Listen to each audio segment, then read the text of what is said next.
Buenas a todos, gente. En el vídeo de hoy vamos a hablar de un hecho que ha pasado recientemente, porque si mis cálculos son correctos, este vídeo se tiene que estar publicando justamente el 22 de julio de este año. Año en el que celebramos, por supuesto, una gran gesta para un manga legendario que se ha ganado el corazón de muchísimos fans alrededor del mundo y, por supuesto, también el de este humilde servidor. Y es que este 22 de julio se celebra el One Piece Day, o lo que sería el equivalente a decir que la obra de Eiichiro Oda ha conseguido cumplir su 25 aniversario. Más de 25 años, más de 100 volúmenes fantásticos entregados por este magnífico shonen de la Shonen Jump, que sin duda ha candidado a millones de fans alrededor del mundo y que por supuesto sigue siendo todo un éxito a día de hoy. Pero, ¿qué es lo que ha convertido particularmente One Piece de ser un manga genial a toda la leyenda que es a día de hoy? ¿Qué ha hecho que se haya convertido en uno de los mejores shonen de la Shonen Jump, en el manga más vendido alrededor del mundo y uno de los pilares fundamentales del manga tal y como lo conocemos a día de hoy? Pues esto es lo que vamos a examinar en el día de hoy, ya que lo que vamos a hacer va a ser como sabéis en mi sección del antes y el después, una comparativa de cómo ha evolucionado la trama y los aspectos fundamentales de esta historia, viendo cómo empezó Eiichiro Oda en sus inicios a cómo es a día de hoy la obra de One Piece y cómo se ha consagrado como esa leyenda infumable del mundo del manga. Por lo que os animo a descubrirlo en este vídeo. Vale, gente, para aquellos que no conozcáis mucho esta sección, os voy a explicar los fundamentos básicos, o si queréis también otra cosa que podéis hacer es que cuando acabemos este vídeo es iros a este que le hice de esta misma sección a la serie de Black Clover para que veáis un poco de cómo va a ir los tiros, porque verdaderamente voy a seguir mucho las pautas de ese vídeo. Y la verdad es que en este voy a ponerme a analizar a través de 5 hachazos, o por así decirlo, 5 fundamentos de cómo caracterizaban el manga al principio esta historia y cómo son a día de hoy esos 5 fundamentos para One Piece. La verdad es que creo que no voy a darle muchos hachazos de por sí, pero podréis estar tranquilos porque estos son solo unas pequeñas primeras ideas que tenía o de concepciones que había marcado la obra al principio. Creedme que a día de hoy esto ha evolucionado bastante, en algunos sentidos buenos y en otros sentidos malos. Pero bueno, primero vamos a arrancar con el primer punto de la obra, que es por supuesto su premisa o su argumento inicial. Ya que esta historia nos explica cómo Monkey D. Luffy era un joven de East Blue que se lanza a conquistar el mar y a convertirse en el rey de los piratas, un título que ha anhelado cualquier pirata de esta nueva generación y que por supuesto nuestro protagonista no va a ser menos. A partir de un curioso viaje, Luffy va hiriendo de isla en isla, reuniendo una pequeña tripulación de piratas con los que espera conquistar la Grand Line, el gran mar que se extiende ante él hasta el tesoro legendario de todos, el One Piece. Un tesoro legendario que solo pudo obtener el gran Gold Roger, el que se fue denominado como el rey de los piratas Santai. Sinceramente, gente, la premisa de One Piece creo que es algo que todo el mundo conoce. Creo que a día de hoy es como explicar de qué va Dragon Ball y no hay ninguna cosa que pueda sorprenderos de esta, la verdad. Lo único que quizá pueda ser algo paralelo o bastante paradójico, vista la evolución de la obra, es el hecho de pensar de que como al principio de la historia se nos presenta como la típica historia de un grupo de chavales que se lanzan a la aventura, porque en aquel momento no sabíamos ni mucho menos la grandiosidad del mundo que esperaba a Luffy más allá de las aguas de East Blue y que por supuesto marcaría por completo la obra. Y la verdad es que esto es el siguiente punto que vamos a ver, porque es efectivamente la aventura de Luffy en aquel pequeño East Blue, en aquel punto remoto del océano, no había hecho nada más que comenzar. Y es que resulta bastante paradójico ver cómo efectivamente la historia ha evolucionado de manera tan grande y significativa respecto a lo que significa el One Piece, ya que a día de hoy no es solo un misterio saber lo que el propio tesoro significa, sino también por qué está tan oculto y cómo efectivamente hay personas que han muerto por el One Piece, hay gente que ha urdido toda clase de tramas que por supuesto han escondido el tesoro de la faz de la tierra, hay millones de piratas que por supuesto se han embarcado, al igual que Luffy, en esta aventura por conseguir el tesoro y que muchos de ellos no son simples piratas que a lo mejor van a llevar a Luffy de isla en isla y por supuesto derrotando a villano. No, aquí vamos viendo cómo Oda ha conseguido crear una trama que por supuesto supuesto ha implicado millones de tretas para que piratas poderosísimos se conviertan en un gran obstáculo para Luffy, quien va a tener que ir creciendo a partir de la aventura. No solo evidentemente por poder, habilidades, ni mucho menos también por cómo se desarrolla su historia, sino también por su actitud ante esta, de cómo efectivamente, a pesar de los grandes retos que le esperan a nuestro capitán pirata, va a ir evolucionando como personaje y va a ir afrontándolos todos y cada uno de ellos con una tripulación que no para de aumentar, con cosas que por supuesto y gestas que lo van engregando, como el rey pirata que tiene que ser el día de mañana, y que por supuesto van a marcar su destino hacia el One. Y es que sinceramente, gente, es alucinante cómo Eiichiro Oda nos ha ido metiendo dentro de esta historia grandes conceptos como revoluciones militares, política, también ha metido muchas grandes cosas como por ejemplo conspiraciones, y sinceramente todos estos elementos han funcionado la mar de bien, porque al igual que esta historia ha ido evolucionando con el paso de los años, sus lectores también, por lo que sinceramente One Piece me hubiera gustado creer muchísimo que se hubiera mantenido tan bien a lo largo del tiempo si hubiera funcionado todo el rato con la fórmula de Ace Blue. Aquí hemos visto cómo Oda ha ido jugando con las tramas, ha ido complicándolas cada vez más y por supuesto ha ido muchísimo más allá de derrotar al boss de la isla. Y esto ya lo veremos más adelante, porque creo que voy a hacer un planteamiento sobre cómo ha evolucionado las tramas de esta historia, pero tranquilos porque eso lo abordaremos. Ahora vamos a ir un poco con los personajes y su evolución a partir de esta fantástica historia. Y es que, como os he dicho en el punto anterior de este vídeo, una de las cosas que ha marcado todo el desarrollo de One Piece es por supuesto la evolución de sus personajes, ya que podríamos pensar que efectivamente al principio de la historia estos eran bastante prototipados o a lo mejor bastante encasillados en sus distintos roles. Por ejemplo, veíamos como Luffy era ese cabra loca que constantemente se embarcaba en toda clase de desventuras, que a pesar de eso todavía lo conserva bastante. También veíamos como Zoro, por ejemplo, era ese clásico personaje que por supuesto era rudo y era un personaje que siempre también no iba a renunciar a ningún combate. Sanji como era un mujeriego, y efectivamente también como Nami se convertía también en una navegante y una gata ladrona interesada más en el dinero, y también por último como Usopp efectivamente era un mentiroso y un cobarde. Estereotipos que a lo mejor funcionaban también como una pandilla de amigos que se lanzaban a la aventura, pero que sinceramente han denotado que a lo mejor al principio de la historia estaban muy cerrados en sus pequeños papeles al principio, pero nada en comparación por supuesto cómo han ido evolucionando poquito a poco a partir de las historias de One Piece. Y sí, gente, sé que a lo mejor esta pequeña breve sinopsis que he hecho de los personajes a lo mejor al principio os puede parecer un poquitillo flanderizada, o a lo mejor quizás solo tomando una característica en concreta de cada uno de los personajes, pero es que sinceramente los matices que al principio Oda nos daban de estos personajes no iban mucho más allá de los que nos iban a afrontar. Efectivamente daban pequeños puntos de brillantez en algunas ocasiones, pero nada en comparación de cómo han evolucionado a día de hoy, de cómo han crecido como personajes y cómo se han dado cuenta de que sus formas de pensar les han llevado a puntos de quiebre durante la saga y cómo han crecido a partir de esta, por lo que es lo que vamos a partir de ahora explicar en el siguiente punto. Y es que el punto fundamental que marca esta evolución en los personajes es por supuesto cómo sus ideales no se han quebrado ni lo más mínimo a partir de este viaje. Puede que hayan cambiado su forma de pensar, puede que hayan cambiado parte de lo que piensan o de lo que sienten, pero sus ideales se mantienen intactos. Como por ejemplo ver cómo nuestro capitán pirata, a pesar de todo lo que ha vivido, a pesar de todo lo que ha sufrido y a pesar de todo lo que ha pasado, sigue con el deseo de querer convertirse en el rey de los piratas. Es una meta que por supuesto sabe él mejor que nadie, que es lo más difícil del mundo, pero que aún así está tan convencido de que lo va a ser, de que no se lo puede quitar de la cabeza. Y eso es lo que marca por supuesto la tenacidad, el esfuerzo y el liderazgo de este gran capitán pirata que es Luffy. Pero por supuesto esto mismo lo vemos con otros personajes, como por ejemplo el mismísimo Sanji, quien evidentemente tiene no solo una gran evolución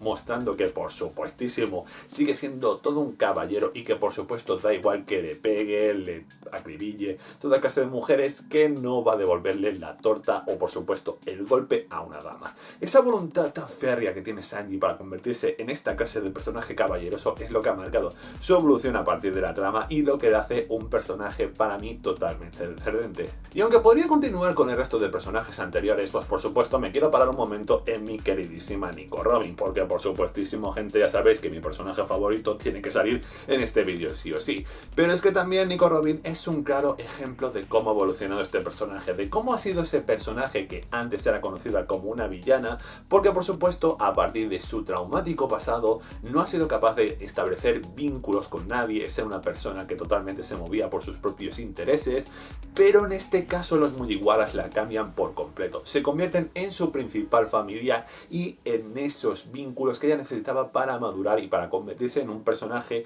que por supuestísimo es la puñetera ama de esta historia y por lo que por supuesto se ha ganado el corazón de miles de fans del mundo y por supuestísimo del mío también. Te amo, Nico Robin. Pero es que, gente, es que no hay más que ver cómo efectivamente cada uno de los personajes había comenzado con un prototipo bastante claro de personaje y cómo han ido evolucionando a partir de la historia y cómo se han convertido en los ideales que tenían que ser, de cómo efectivamente Luffy se ha convertido en todo un líder pirata, Zoro se ha convertido en la mano derecha del próximo rey de los piratas, cómo Sanji, a pesar de sus ideales de mujeriego y de perder la cabeza por las mujeres, se sigue manteniendo firme como un caballero ante estas, y la verdad es que esta evolución la tenemos en todos los personajes y es totalmente fantástica, de cómo efectivamente ya no son esos chavales alocados de East Blue que se embarcaban a la aventura hacia lo loco, no, ahora conocen las limitaciones del mundo que les toca vivir, de cómo efectivamente la aventura los va a devorar por completo y cómo efectivamente si no maduraran y no se convertían en personajes tan interesantes como se nos han mostrado a partir de hoy,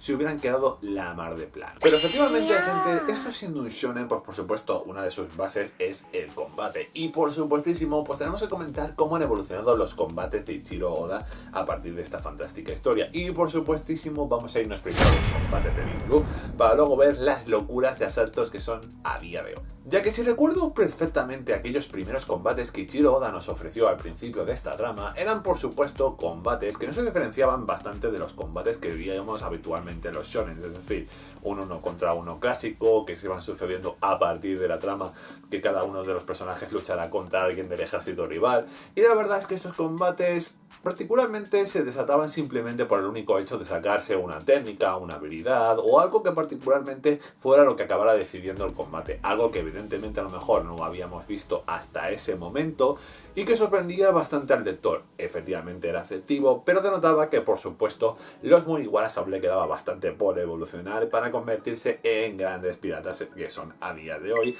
y eso es precisamente lo que vamos a ver ahora en el siguiente punto. Ya que como el propio Crocodile dijo, solo los tontos se quedan únicamente con la habilidad del Akuma no Mi que les ha tocado. Y evidentemente esto es un ejemplo de cómo ha ido evolucionando esta historia, ya que el propio Crocodile fue el vivo ejemplo de que efectivamente una Akuma no Mi puede dar para muchísimo más de lo que la propia habilidad les implica. Evidentemente, por ejemplo, en el caso de Crocodile vimos como evidentemente él podía secarlo todo con la fuerza de la arena, manipulaba la arena del desierto, conseguir convertir sus hojas de arena en cuchillas increíblemente afiladas y como evidentemente sacó todo el partido que le fue posible a esta fruta. Y siguiendo este mismo paso, pues por supuesto esta evolución se dio a partir de todos y cada uno de los personajes, ya que por ejemplo en el caso de Luffy consiguió convertir el hecho de ser de goma en una habilidad fantástica, no por el simple hecho de que evidentemente ya solo llevara a estirar brazos y puños como hacía por supuesto en East Blue, sino que también a aprovechar la atracción de la goma para crear cosas como el Gear Second, hacer expansión muscular con el Gear Third y por supuestísimo llevarlo todo esto a un nivel más amplio con el uso del Haki, llegando por supuesto al Gear 4 y a cosillas más que veremos a futuro, pero de momento vamos a quedarnos con el Gear 4. Y la verdad es que esta evolución en el personaje te da de notar que por supuestísimo este personaje tenía que evolucionar muchísimo más, ya fuera a partir de cosas que por supuesto implicaran su propia habilidad de las frutas, como por ejemplo también de elementos como el Haki, que se convierte en la base de este nuevo mundo, porque por supuestísimo el New World daba a notar de que iba a ser un desafío muy importante y que por supuesto esto implicaba nuevas transformaciones o por supuesto una habilidad suprema como es el Haki. O sea, imaginaos particularmente cómo sería la historia de Goku si a partir de Z no tuviera la transformación de Super Guerrero, pues el Haki se convirtió en la base de esto. Y evidentemente, gente, esta evolución se ha dado con el resto de personajes, ya que Zoro, por ejemplo, al haber entrenado con Miho, que efectivamente se ha convertido en un espadachín aún más brillante si cabía, o por ejemplo Sanji ha comprendido más los secretos que tiene su cuerpo, que evidentemente no quiero hacer spoilers sobre ello por si no habéis llegado a ese punto de la historia, cómo Nami ha conseguido su propio estilo de lucha, como por ejemplo personajes como Robin o Chopper han perfeccionado aún más las habilidades de sus propias Akuma no Mi, y la verdad es que esto caracteriza la evolución fantástica de los personajes y de cómo evidentemente van a seguir evolucionando en un futuro, de cómo efectivamente están delimitados únicamente por lo que de momento han pasado por su viaje, de las cosas que han podido poner en práctica y de cómo ya no solo se va a convertir todo en el hecho de sacarme una técnica de la manga y pro. No, pienso simplemente en cómo puedo evolucionar a lo mejor este estilo de lucha, cómo evidentemente puedo no solo sacarme una técnica de la manga, sino cambiar por completo el concepto de cómo estaba usando mis poderes hasta ahora. Y eso lo encuentro totalmente fácil. Pero por supuesto, gente, otro de los aspectos que tengo que señalar de cómo eran los combates de antes a cómo son los de ahora es cómo evidentemente a día de hoy One Piece se convierte cada gran combate de la saga en una invasión completa y totalmente épica. La verdad es que este punto de la historia me gusta mucho por el tema de que ya no se siente todo tan como combates secuenciales, sino que Oda intenta mostrarnos a la par varios combates sucediendo a la vez, de cómo evidentemente uno desentona en la decadencia del otro, o cómo evidentemente hay todo un seguido de combates y de cosas que tienes que ver en cada viñeta, porque si parpadeas te lo pierdes. Y la verdad es que esto a veces me resulta un poquitillo confuso, pero también te da más dinamismo en el manga. No lo sientes como, por ejemplo, como si fuera un torneo de las artes marciales de Dragon Ball, sino que lo sientes más como algo más vivo, como algo que efectivamente va a marcar la evolución de una gran batalla y que la va a determinar. Pero ya que hemos hablado ya de los personajes, de la premisa, de cómo han evolucionado los combates, es momento de hablar de algo fundamental en la base de One Piece, que es por supuesto cómo han evolucionado las tramas de Eiichiro Oda. Y por supuesto, creo que para esto lo mejor que puedo hacer es comparar dos sagas emblemáticas en la historia de One Piece. La primera, Arlong Park, y la segunda, la más reciente, que es Wano. He escogido Arlong Park, la verdad, por el simple hecho de que me ha parecido como la saga más completa al principio de Ace Blue, pero pronto veréis por qué y de cómo ha evolucionado. O sea, de que primero vamos a desarrollar esta y ahora os explicaré por qué, evidentemente, queda muy distante de lo que ahora nos ofrece One. Sinceramente, la saga de Arlong Park se presenta como el primer gran villano que tiene que enfrentar Luffy por el simple hecho de que es uno de los piratas más temibles de Ace Blue y de cómo evidentemente la raza de los hombres pez ha sometido por completo al pueblo de Nami, de cómo el pasado de la navegante se nos presenta en esta historia dramática y cómo se nos da todo un trasfondo elemental para que la navegante evolucione y confíe en sus nakamas. Una historia muy bonita y que marca ese pequeño punto de inflexión donde tú ya veías que Luffy aspiraba a mucho más para convertirse en el rey de los piratas. Una primera gran saga, pero lamentablemente a día de hoy, si la ves con retrospectiva, te das cuenta de grandes fallos que a día de hoy Oda no cometería. Como por ejemplo el hecho de que la villa Kokoyashi, o sea, el pueblo natal de Nami, no tiene identidad alguna. Es un pueblo más de Ace Blue, no tiene nada en particular, simplemente ves a la población reprimida, pero pocas cosas caracterizan demasiado este pueblo, la verdad. Y por otro lado también vemos que del propio villano de la saga tampoco es que tenga un desarrollo tan grande como villano, la verdad. Cosa que por supuesto luego veremos que Oda enmendó en la saga de los Fisherman Island y por supuestísimo veremos que Arlong ocultaba muchísimo más que ser el maloso de esta saga. Y que por supuesto también vemos que ante todo esta saga pues tiene el tema de que particularmente tendría muchas cosas para desarrollar y que Oda, por supuesto, ahora sí que hace en sagas como Wano. Y ahora veréis la gran diferencia de lo que nos ofrecía Oda antes a que nos ofrece a día de hoy. Y es que lo primero que vemos en Wano es evidentemente un paralelismo enorme con Japón. No por el simple hecho de que esta nación nos recuerde a la época feudal de la mismísima Japón, sino también de cómo esta era un país en que por supuesto estaba cerrado al mundo y que de la misma manera la historia de los barcos negros se replica en esta fantástica saga donde de una identidad tan clara a Wano que por supuesto la equivales a la Japón de la Grand Line. Por otro lado, vemos como de la misma manera que la villa Kokoyun se sentía reprimida ante la tiranía de Arlong, en este caso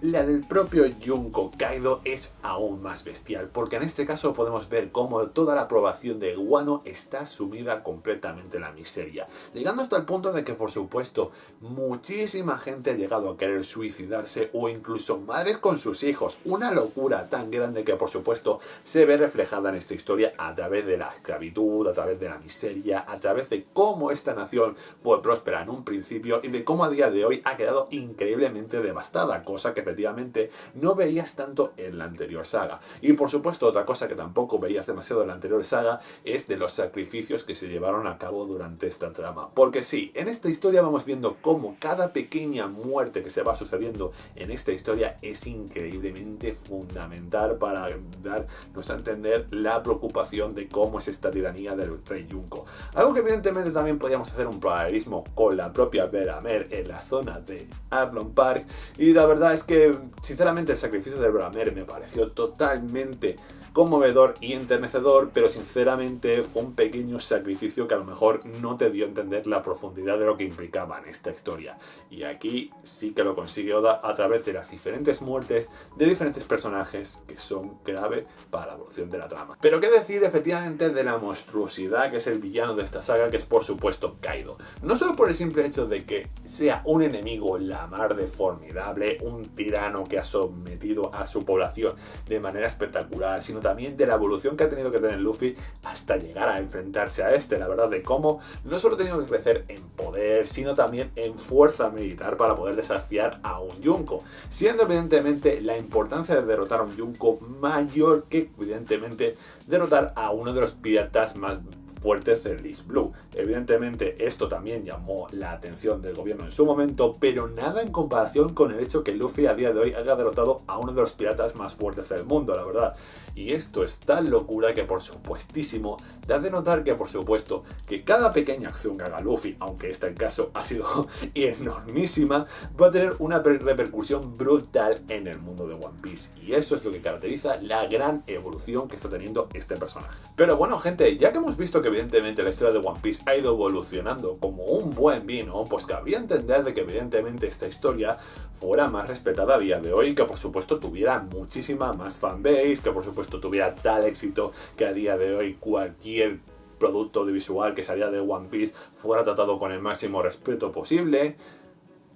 Pero creo que aquí lamentablemente no, y sí. Hemos conseguido grandes avances, pero lamentablemente hemos conseguido grandes retrocesos. Y eso es precisamente lo que quiero dar a entender en este punto, porque vamos a ver un poco cómo a día de hoy One Piece ha sido tratada en España. Y es que la verdad es que One Piece floreció de manera brillante en este punto de la historia, la verdad, porque sinceramente One Piece al principio de todo empezó bastante tímida en nuestro país, llegando a publicarse incluso en grapas individuales gracias a Planeta Comic, hasta que finalmente el boom de One Piece llegó por supuesto con la serie de animación que por supuestísimo se empezó a emitir en cadenas locales, siendo todo un éxito, tal éxito que llevó a la propia Planeta a reeditar el manga en su formato original. Y la verdad es que no es para menos, ya que fue toda una revolución para el mundo del anime. Cada vez más cadenas municipales conseguían la licencia de One Piece y por supuesto conseguían emitirla en cadenas, y por supuestísimo dando por fin la merecida reconocimiento a One Piece y por supuesto convirtiéndolo en una leyenda que a día de hoy desgraciadamente ha caído bastante en picado. Y es que sí, gente, qué época más maravillosa y dorada, que era que evidentemente cuando tú ibas a la librería encontrabas el nuevo volumen de One Piece a la venta, que también evidentemente el mundo del anime estaba tan caracterizado por el simple hecho de ver de que cadena local en que ponías a lo mejor daban un episodio de One Piece, o a determinada hora daban un episodio de One Piece, y que verdaderamente podías disfrutar de la serie cuando quisieras, la verdad, y era algo totalmente maravilloso. Pero a día de hoy creo que este respeto por la serie se está perdiendo bastante, siendo bastante lamentable al ser un manga de tanto éxito, y es precisamente de lo que vamos a hablar ahora. Y es que por la parte del manga puedo seguir bastante contento con que Planeta siga editando la serie, pero lamentablemente creo que a día de hoy Planeta tiene que mejorar algunas cosillas de lo que sería la licencia de One Piece, por el simple hecho de que, por ejemplo, los Color War, que son los artbooks de la serie, se les ha atragantado bastante y a día de hoy solo han publicado el volumen número 2. También noto que evidentemente tienen todavía bastantes cosas que acabar de publicar de One Piece. También noto que efectivamente el lanzamiento del volumen 100 no ha sido tan espectacular como en otros países, pero bueno, son males menores en comparación con lo que sigue siendo a día de hoy el peor tema que podemos encontrar con One Piece en la actualidad. Ya que si en el pasado os decía que evidentemente las autonómicas se pegaban de hostias por intentar conseguir más episodios de la franquicia de los Mugiwara, a día de hoy ninguna cadena de televisión local está emitiendo One Piece. Nadie está renovando la licencia de este fantástico anime, y es toda una lástima, la verdad, porque a día de hoy era maravilloso de que la juventud pudiera tener grandes espacios para conectar con el anime, y que a día de hoy no hay ni ni uno, no hay nada. Lo único que hay a día de hoy es un poco ver cómo Selecta Visión nos va trayendo las películas de la banda de los Mugiwaras y poco más. One Piece no se ha renovado en anime en ningún momento y es muy triste que a día de hoy uno de los mayores animes del mundo no haya ni siquiera una plataforma de streaming que lo esté doblando. Algo que me da mucha rabia porque evidentemente en Netflix Latinoamérica y en otras partes del mundo sí que ha llegado One Piece y aquí en España pues de momento nanay. Y sería una pena la verdad, y me daría mucha rabia que también otra cosa que pasara, como ha pasado en 200.000 clásicos, es que evidentemente que en el caso de Netflix España volviera a replantearse el hecho de redoblar la serie, cosa que ha pasado lamentablemente, o el hecho de que incluso no se incluyera el doblaje catalán, lo cual me resultaría aún más problemático. Como veis, gente, a día de hoy en España, pues bien, así se tiene una gran fanbase, se van trayendo productos de One Piece que quieras que no me gusta que todavía se siga apostando por figuras, videojuegos y todo de este estilo, pero es que a día de hoy el anime está totalmente ninguneado. Entiendo que seguramente con el paso de los años sea una franquicia totalmente difícil de negociar, porque evidentemente es un mastodonte del manga y estoy convencido de que la franquicia no es barata a día de hoy, pero es que madre mía, si fue un gran éxito y a día de hoy creo que si se pusiera en cadenas locales sería la hostia. Pero también evidentemente no puedo obviar de que los tiempos cambian y que por supuesto una plataforma de streaming sería la clave, pero evidentemente yendo más allá de Crunchyroll, donde de momento está disponible toda la serie, pero de momento con su idioma original. Cosa que sinceramente no sé, creo que Crunchyroll también podría hacernos el gran favor de por supuesto adoptar los audios originales al castellano y que por supuesto las cadenas de televisión locales se hicieran una apuesta por esto y que por supuesto intentaran conseguir de que se doblara el resto de la historia.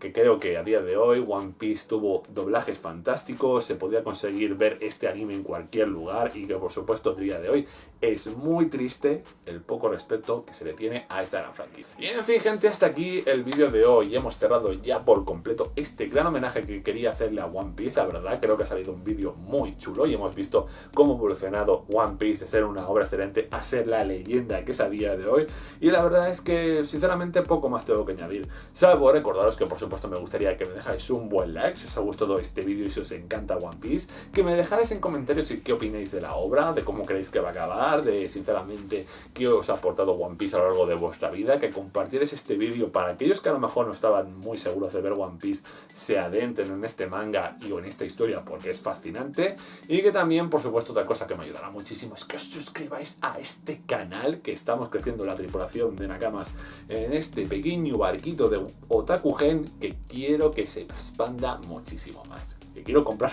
un galeón pirata con ello. Dicho todo esto, pues sinceramente creo que solo me queda decir una cosa más antes de que por supuesto los rayos del calor me maten, que es recordaros que mi nombre es Frankie Fantes, que si es el Otaku Gen y que nosotros nos vemos en el próximo vídeo. Bye bye.